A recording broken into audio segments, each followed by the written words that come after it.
Doctor साहब, आप इतनी घबराई हुई क्यों दिख रही हैं? मैंने अल्ट्रासाउंड करवाया, उसमें ग्रेड 1 फैटी लीवर आया है। तो इसमें घबराने की क्या बात है? कुछ डॉक्टर कहते हैं कोई परेशानी नहीं है, पर कुछ डॉक्टर कहते हैं बहुत गंभीर समस्या है। फिर मैंने डॉक्टर ग्रे का अपॉइंटमेंट लिया, पर मुझे वहाँ नहीं मिला। फिर मुझे किसी ने बताया कि आप डॉक्टर ग्रे के बेस्ट स्टूडेंट हैं। Tell me what to do. वो तो मैं हूँ ही डॉक्टर ग्रे का बेस्ट स्टूडेंट। मैं उनका लेक्चर याद करने की कोशिश करता हूँ। ओहो, आपने अभी अभी अपना अल्ट्रासाउंड कराया है और उसमें फैटी लीवर आया है। आपको घबराने की बिल्कुल ज़रूरत नहीं है।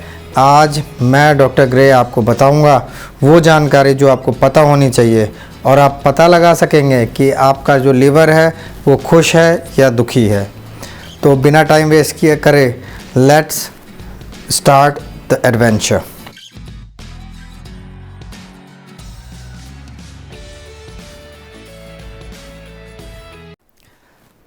क्या आपको पता है कि लीवर ख़राब होने का सबसे कॉमन कारण फैटी लीवर ही है?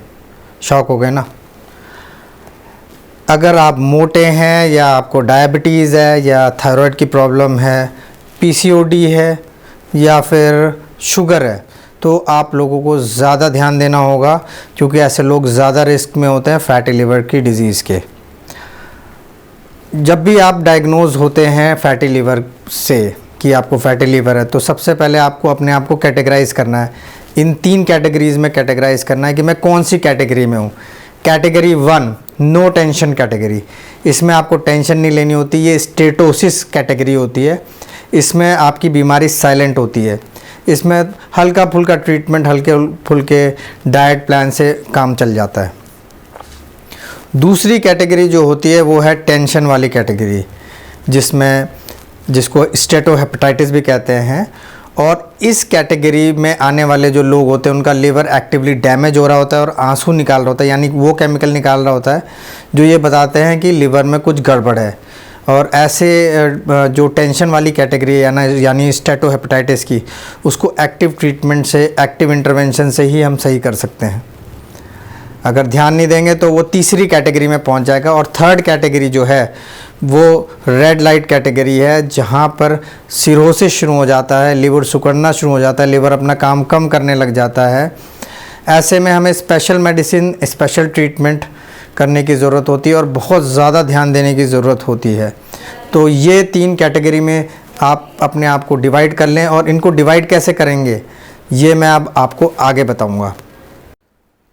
तो आप कौन सी कैटेगरी में है ये पता लगाने के लिए, या आप नो टेंशन कैटेगरी में, या टेंशन वाली, या फिर रेड लाइट कैटेगरी में है, इसको पता लगाने के लिए कोई सिंगल टेस्ट नहीं है। उसमें मल्टीपल टेस्ट करके हमको अंदाज़ा लगाना होता है कि हम कौन सी कैटेगरी में हैं। तो पहला टेस्ट जो हम सबसे इम्पॉर्टेंट टेस्ट है जो हम करते हैं फैटी लीवर के लिए, वो है अल्ट्रासाउंड। जब आप अल्ट्रासाउंड करते हैं तो उसकी रिपोर्ट आती है, या तो आपको फैटी लीवर ग्रेड 1 बताता है, या ग्रेड 2 या ग्रेड 3। अगर ग्रेड 1 बताता है तो आप नो टेंशन कैटेगरी में हैं। अगर ग्रेड 2 और 3 बताता है तो आप टेंशन वाली कैटेगरी में, यानी स्टेटोहेपेटाइटिस वाली कैटेगरी में। और अगर ग्रेड 3 बताता है तो हो सकता है कि आप स्टेटोहेपेटाइटिस यानी टेंशन वाली कैटेगरी में हो, या फिर आप रेड लाइट कैटेगरी में हो, जिसको कहते हैं हम सिरोसिस वाली में। अगर अल्ट्रासाउंड में स्प्लीन बढ़ी हुई है और पोर्टल का डायमीटर, पोर्टल वेन डायलेटेड है, तो इसका मतलब आप एक्चुअली में रेड लाइट कैटेगरी में ही हो। दूसरा टेस्ट जो हम कराते हैं फैटी लीवर के लिए वो है ब्लड टेस्ट। उसमें होता है liver function test, platelet count और एल्ब्यूमिन लेवल्स। इसके अलावा पीटी, पीसी, आईएनआर। तो जब लीवर फंक्शन टेस्ट कराते हैं, लीवर फंक्शन टेस्ट एक्चुअल में ब्लड के वो टेस्ट होते हैं जिसमें एसजीओटी, एसजीपीटी, बिलिरुबिन, एएलपी, ये सारे टेस्ट एक साथ आ जाते हैं। इवन एल्ब्यूमिन भी इसी में कवर हो जाता है। अगर आपका एलएफटी नॉर्मल है तो आप नो टेंशन कैटेगरी में हैं। लेकिन अगर आपका एलएफटी गड़बड़ है, यानी बिलिरुबिन 1 से 2 के बीच में है, या एसजीओटी, पीटी जो है वो बढ़ा हुआ है ट्वाइस से ज़्यादा, मतलब 80 है एसजीओटी, 80 है एसजीपीटी, तो एएसटी, एएलटी भी कहते हैं इनको। तो इसका मतलब आप कौन सी कैटेगरी में है, टेंशन वाली कैटेगरी में है। ये जो SGOT-PT है इसको हम आंसू मान सकते हैं। लीवर जब रोता है यानी लीवर सेल जब डैमेज होते हैं तो ये केमिकल्स छोड़ते हैं, जिसको हम ब्लड टेस्ट से पकड़ लेते हैं और हम ये पता लगाते हैं कुछ गड़बड़ है लीवर में। इसके अलावा अगर बिलिरुबिन 3 से ज़्यादा है तो आप रेड लाइट कैटेगरी में आ गए। SGOT-PT आपका बढ़ा हुआ है, लगातार बढ़ा हुआ है, तो आप रेड लाइट कैटेगरी में आ गए।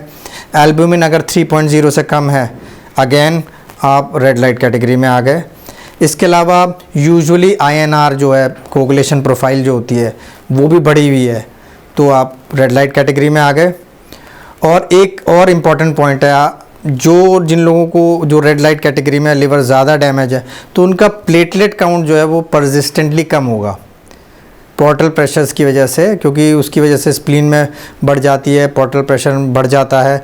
वो क्या करता है, प्लेटलेट डिस्ट्रक्शन होता है उसकी वजह से, और प्लेटलेट 1 लाख से लगातार कम मिलती है। तो ऐसा भी हो सकता है कि जो आपकी बार बार प्लेटलेट कम हो रही है वो फैटी लीवर की वजह से हो रही हो, जिसमें आपका लेट स्टेज मतलब रेड लाइट स्टेज में आप पहुँच गए हों। थर्ड टेस्ट जो हम कराते हैं वो है फाइब्रो स्कैन, और इसको इलास्टोग्राफी के नाम से भी जाना जाता है। इलास्टोग्राफी या फाइब्रो स्कैन ये बताता है कि आपका लिवर कितना स्टिफ हो गया है, कितना हार्ड हो गया है, और ये काफ़ी इंपॉर्टेंट टेस्ट है ये पता लगाने के लिए कि आपका जो लिवर है वो नो टेंशन वाली या स्टेटोसिस वाली कैटेगरी में है, या टेंशन वाली या स्टेटोहेपेटाइटिस या सिरोटिक वाली मतलब रेड लाइट वाली कैटेगरी में है। तो क्या होता है कि अगर ये F1 आता है इसमें, यानी 7 kPa से नीचे आ रहा है वैल्यूज़, तो आप नो टेंशन कैटेगरी में हैं। अगर F2 टू F3 आ रहा है, यानी 7 to 14 के बीच में kPa के बीच में है, तो इसका मतलब आप टेंशन वाली कैटेगरी में हैं और काफ़ी ध्यान देना पड़ेगा आपको। और अगर मोर देन 14 kPa वैल्यूज़ आ रही हैं तो इसका मतलब ये है कि आप रेड लाइट वाली कैटेगरी में आ गए हैं और आपका लिवर सिरोटिक हो गया है। बहुत ध्यान देने की ज़रूरत है। फोर्थ मेथड भी है, इसको हम कैलकुलेशन मेथड कहते हैं। NAFLD स्कोर या फिब स्कोर के नाम से एप्लीकेशन मिलती है आपको। अपने ऐप स्टोर में चले जाइए या गूगल कर लीजिए, तो आपको एक कैलकुलेटर मिल जाएगा। वो डिफरेंट क्वेश्चंस पूछेगा और आपको उसको आंसर करना है, और आप उससे पता लगा सकते हो आप एक्चुअली में किस कैटेगरी में हो। तो मैंने एक ऐप डाउनलोड करके एक एग्जाम्पल दे रखा है, आप इधर देख सकते हैं। ये मैंने आपके लिए एक ऐप डाउनलोड करी है जिससे हम NAFLD फाइब्रोसिस स्कोरिंग करेंगे। आप भी ऐसी कोई ऐप डाउनलोड कर लीजिए और इसके जो क्वेश्चंस हैं उसका आंसर दीजिए, और वो आपको बता देगा कि आपका जो फैटी लीवर है वो कौन सी कैटेगरी में है, टेंशन लेने वाली या कोई टेंशन नहीं वाली, या फिर एक रेड लाइट वाली कैटेगरी जो हमने बताया। तो लेट्स स्टार्ट। एज मान लेते हैं 30 ईयर्स। BMI मतलब कितना मोटा है, इसको कैलकुलेट करते हैं वेट केजी में लेके और हाइट मीटर में लेके, मीटर का स्क्वायर करके उनको डिवाइड कर देते हैं, तब हमें BMI मिलता है। अगर हम हल्का मोटा आदमी लेते हैं तो ये रहा। डायबिटीज़ है, और AST मान लिया 110 है, ALT मान लिया 120 है, प्लेटलेट 90,000 है, ओके, एंड एल्बुमिन है 2.8। तो NAFLD स्कोर 1.087 बताया इसने, और सिग्निफिकेंट फाइब्रोसिस बता रहा है। इसका मतलब आपकी अगर ये सारी फाइंडिंग्स आती हैं तो ये कैलकुलेट करके ये बता रहा है कि आपका fatty liver red light category में आ गया है। तो अब ट्रीटमेंट वाले पार्ट में चलते हैं, जिसका आप लोग बहुत देर से इंतज़ार कर रहे हैं। तो ट्रीटमेंट एक्चुअली 3 पार्ट में डिवाइड कर सकते हैं हम। पहला पार्ट ये है कि फैटी लीवर का ट्रीटमेंट, फिर दूसरा पार्ट ये है कि कोमॉर्बिडिटीज़ जैसे डायबिटीज़, हाइपरटेंशन, PCOD, थायराइड, ये सारी चीज़ें अच्छे से कंट्रोल होनी चाहिए। यानी कोमॉर्बिडिटीज़ जो हैं, जो उसके साथ आई हैं, उसको आप अगर ट्रीट करोगे तो बेटर चांसेस है रिकवरी के आपके फैटी लीवर से।